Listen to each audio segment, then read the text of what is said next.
देखिए, बहुत इंटरेस्टिंग बात है। मैं हिस्ट्री की बात अकबर, बाबर और अशोक और उसकी बात नहीं कर रहा हूं, वो तो बहुत छोटा हिस्सा है। आप किस लेवल पर चीजों को देख रहे हैं वो भी तो एक सवाल है ना। पूरे ब्रह्मांड के इतिहास को सोच के देखिए। ब्रह्मांड यानी ये पूरा जो कॉस्मोस है, पूरा संसार है, पृथ्वी नहीं, सारी आकाश गंगाएं मिलाकर जो है पूरा, उसे बोलते हैं ब्रह्मांड, सृष्टि उसे बोलते हैं। वो पूरी दुनिया। अब ये भी सवाल है, दुनिया कैसे बनी? इसका सबसे आसान जवाब धर्मों ने दिया, भगवान ने बनाई, बात खत्म। ये आत्मा, भगवान, पुनर्जन्म, ये जो चीजें हैं, ये बहुत आसान उत्तर हैं बहुत मुश्किल चीजों के। कुछ मामले में सही भी हो सकते हैं, किसी मामले में प्रश्न खड़े हो सकते हैं। और फिर गाने भी लिख देते हैं, दुनिया बनाने वाले क्या तेरे मन में समाई, काहे को दुनिया बनाई। अभी यही नहीं पता बनाई किसने, और वो सवाल पूछने में लगे हुए हैं, काहे को बनाई, क्यों बनाई, वो सब सवाल जवाब चल रहे हैं। जो हिस्ट्री है अभी दुनिया की, अगर अगर वैज्ञानिकों की बातों का साक्ष्य मानूं, ऐसा माना जाता है कि लगभग 450 करोड़ साल पहले इस संसार का अस्तित्व शुरू हुआ। 450 करोड़ बोल रहा हूं मैं, 450 साल नहीं बोल रहा हूं। 450 करोड़ साल पहले, 4.5 बिलियन ईयर्स एगो। अगर आपको बहुत आत्मविश्वास हो, बहुत घमंड रहता हो अपने ऊपर, थोड़ी देर में ठीक हो जाएगा। बस ये समझ लीजिए कि इस पूरे संसार में हमारी हैसियत क्या है। 450 करोड़ साल पहले ये संसार बना, ऐसा मानते हैं। बिग बैंग वाले मानते हैं, या जो स्टडीज होती हैं उसके बेस पे अनुमान लगाते हैं कि प्रोसेस कब शुरू हुआ। तो आजकल का जो अनुमान है 450 करोड़ साल पहले का है। हो सकता है थोड़ा बहुत वो कल को एडजस्ट हो जाए, लेकिन अभी के हिसाब से 450 करोड़ साल ही मान लिया जाता है उसको, तो हम उतना ही मान के चलते हैं। ठीक है, तो ये हो गया, संसार बन गया। यानी जिस संसार में आपने आंखें खोली हैं, दुनिया बनाने वाले क्या तेरे मन में समाई, ये 450 करोड़ साल पहले की बात चल रही है। उस संसार में कोई जीवन नहीं था, लाइफ नहीं थी, पौधा भी नहीं था, कुछ भी नहीं था।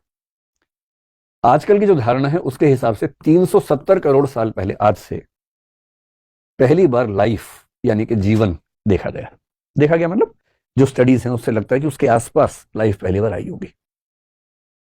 अभी लाइफ कैसे आई, क्या उस समय कोई आत्मा पहली बार आई, या चेतना आई, क्या आया, वो सब रिसर्च की बातें हैं। लेकिन पहली लाइफ, और पहली लाइफ सीधी सी बात है मनुष्य तो नहीं था, है ना। इवोल्यूशन की थियरी में आजकल लोगों का विश्वास ज्यादा है। एक विचार दर्शन में क्रिएशनिज्म, जिसका मतलब है कि इस दुनिया को क्रिएट किया ईश्वर ने। एक है इवोल्यूशनिज्म, कि ये दुनिया विकसित होते होते अपने आप ऐसी हुई, जो डार्विन जैसे लोग कहते हैं। एक बीच का रास्ता भी होता है कि शायद ईश्वर ने एक बेसिक स्ट्रक्चर बनाया और उसके बाद इवोल्यूशन से दुनिया ऐसी हो गई। इनमें से क्या सच है समय के साथ पता लगेगा, लेकिन ये आजकल सब लोग मानते हैं कि बेसिक स्ट्रक्चर जैसा भी था, उसके बाद इवोल्यूशन से ही दुनिया आगे बढ़ती गई। हम सब भी उसी प्रोसेस में आए।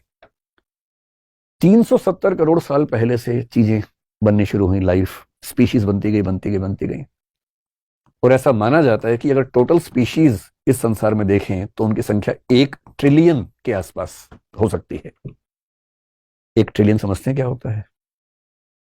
1 बिलियन होता है 100 करोड़, उसमें 3 जीरो और जोड़ दीजिए, 1 लाख करोड़।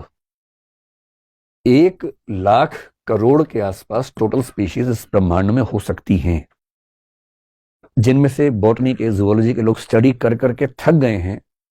तो अभी तक कुल मिला के 18 लाख यानी 1.8 मिलियन स्पीशीज का नाम रख पाए हैं, उन्हें पहचान पाए हैं। और उनका अनुमान है कि जो स्पीशीज थी या हैं, उन सबको मिला के 1 ट्रिलियन, 1 लाख करोड़ के आसपास स्पीशीज हो सकती हैं।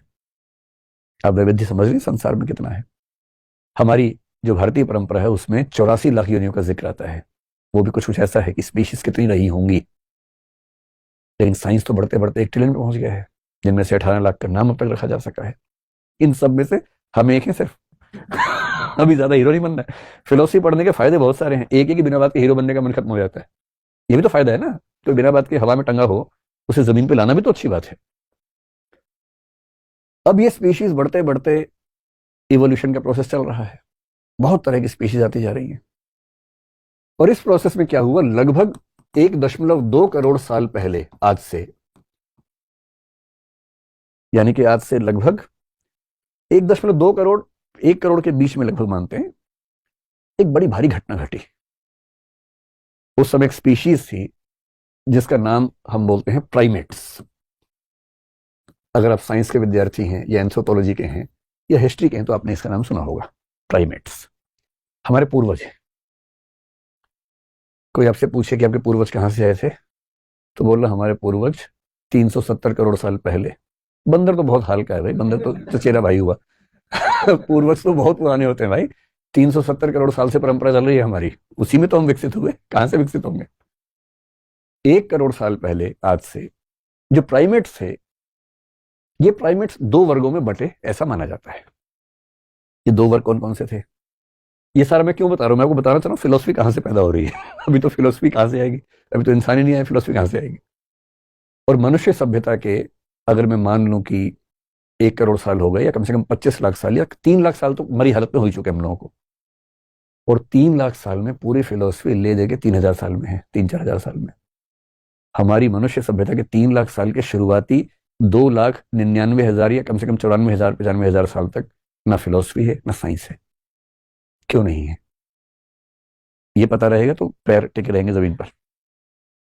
प्राइमेट्स में से एक रास्ता वो हुआ जिस पर आगे चलकर जो ग्रेट एप्स हैं, और ग्रेट एप्स का मतलब है चिंपांजी जैसे होता है, उस तरह के जो जीव है जो मनुष्य के काफी नजदीकी जीव माने जाते हैं, लेकिन पेड़ पे रहते हैं, 4 पैर पे चलते हैं, वो ग्रेट एप्स हैं जो प्राइमेट से एक तरफ निकल गए। गुरिल्ला का नाम सुना होगा आपने, ओरांगुटान का नाम सुना होगा, ये सब उस ग्रुप के लोग हैं। ये हमारे, समझ लीजिए कि फूफा मौसा टाइप समझ लीजिए, कुछ दूर के वो हैं। कभी जाए चिड़ियाघर तो उनको फूफा जी बोले प्रणाम करना है, ऐसे पत्थर नहीं मारना है, वो फूफा जी है दूर के रिश्ते में। जो दूसरी परंपरा थी, इस परंपरा में क्या हुआ कि ये जो स्पीशीज थी, ये धीरे धीरे पेड़ों से उतरकर जमीन पे आ गई, 4 पैर से 2 पैर पे आ गई। इसको बाइपेडलिज्म बोलते हैं। 2 पैर वाले जीव पहली बार दुनिया में हुए, 2 पैर। मनुष्य के इतिहास का सबसे बड़ा टर्निंग पॉइंट है 2 हाथ का फ्री हो जाना। 4 से चल रहे थे, अब 2 फ्री हो गए, क्या करें। इन 2 हाथों ने पूरी कल्चर, पूरी इंडस्ट्री, पूरी सिविलाइजेशन खड़ी कर दी। ये 2 हाथ ना होते तो चले रहे होते इससे हम अभी भी। सबसे बड़ा टर्निंग पॉइंट है हमारा 4 से 2 पैर पे आ जाना। जब 2 पैर पे आ गए तो ये सीधे खड़े हुए, इनको दूर तक दिखने लगा, दूर तक घास दिखने लगी, दूर तक पेड़ दिखने लगे, कहाँ खा सकते हैं, डेवलप होने लगे। भागने में अच्छे नहीं थे, इनको हराना बहुत आसान था। जो बाकी स्पीशीज थी इनका शिकार आराम से करती थी, तो एक समय के बाद झुंड में भी रहने लगे।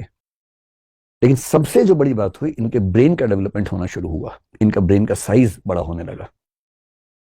और ये होते होते, आपने 2-3 नाम सुने होंगे। एक नाम सुना होगा ऑस्ट्रेलोपिथेकस, ये शब्द सुने कभी? करीब 30 लाख साल का दौर इसका चला, ऑस्ट्रेलोपिथेकस, जिसका बेसिक मतलब है साउथ का जो एक क्रीचर था। आपने निएंडरथल का एक नाम सुना होगा। निएंडरथल जो था वो पूरी हिस्ट्री में आज तक सबसे बड़े ब्रेन वाला स्पीशीज हुआ, बाद में खत्म हो गया, ऑस्ट्रेलोपिथेकस भी खत्म हो गया। और करते करते 25 लाख साल पहले आज से एक स्ट्रक्चर बना जिसको बोलते हैं होमो हेबिलिस। होमो शब्द सुनते ही समझ जाइए कि अपना नजदीक का रिश्तेदार है। ये हमारी स्पीशीज की शुरुआत होनी शुरू हो रही है यहां से। और इस 25 लाख के बाद भी इसके कई अंतरण होते होते आज से 3 लाख साल पहले वो आया जिसको बोलते हैं होमो सेपियंस, जो कि हम हैं। इस पूरे ब्रह्मांड के इतिहास में 370 करोड़ के जीवन के इतिहास में हमारा समय कुल मिला के 3 लाख साल का है होमो सेपियंस के तौर पर। और होमो सेपियंस होने के बाद जो हुआ वो कमाल हो गया। 1 लाख करोड़ स्पीशीज में से अचानक एक स्पीशीज ने पूरी दुनिया पे कब्जा कर लिया, संयोग से वो हम हैं। बाकी सबको जीना मुश्किल कर दिया, अलग बात है, लेकिन हमें तो सब कुछ हासिल हो गया, इंसान को सब हासिल होने लगा।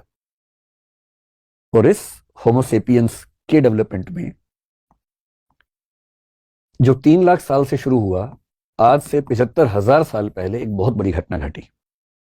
अगर आपने एक किताब पढ़ी हो, अब मैं जो बात बोल रहा हूं उस किताब का जिक्र है, वो युवाल नोह हरारी का नाम सुना होगा आपने। सेपियंस नाम से किताब है, sapiens a brief history of man. उसने खास जिक्र किया, इस घटना का जिक्र उसने किया कि 75,000 साल पहले कॉग्निटिव रिवॉल्यूशन, यानी कि एक ज्ञानात्मक क्रांति इस होमो सेपियंस की दुनिया में हुई। ये जो लेखक हैं इजराइल के व्यक्ति हैं, बहुत गहरे चिंतक हैं, इस समय दुनिया में सबसे ज्यादा पढ़े जाने वाले व्यक्तियों में से एक हैं। आज से 75,000 साल पहले एक बौद्धिक या वैचारिक या ज्ञानात्मक क्रांति हुई, कॉग्निटिव रिवॉल्यूशन हुआ, यानी इस होमो सेपियंस की दिमागी क्षमताएं अचानक बढ़ने लगी। मतलब बड़ी बहुत प्रोसेस में, लेकिन इस समय आगे दिखने लगी। कई क्षमताएं बढ़ी, लेकिन जिस क्षमता पर इन्होंने बहुत ज्यादा जोर दिया है वो है इमेजिन करने की क्षमता, इमेजिनेशन, कल्पना करने की क्षमता। पहली बार किसी स्पीशीज ने कल्पनाएं करनी शुरू की। बिल्लियां कल्पना ही नहीं कर पाती हैं, चूहे गधे घोड़े कल्पना नहीं कर पाते हैं, हम कर पाते हैं। हम कुछ भी कल्पना कर सकते हैं, हम परलोक की कल्पना कर सकते हैं, हम ईश्वर की कर सकते हैं, आत्मा की कर सकते हैं, पुनर्जन्म की कर सकते हैं, स्वर्ग की कर सकते हैं, नरक की कर सकते हैं, भूत प्रेत की कल्पना कर सकते हैं, क्योंकि हमारे पास कल्पना करने की क्षमता है।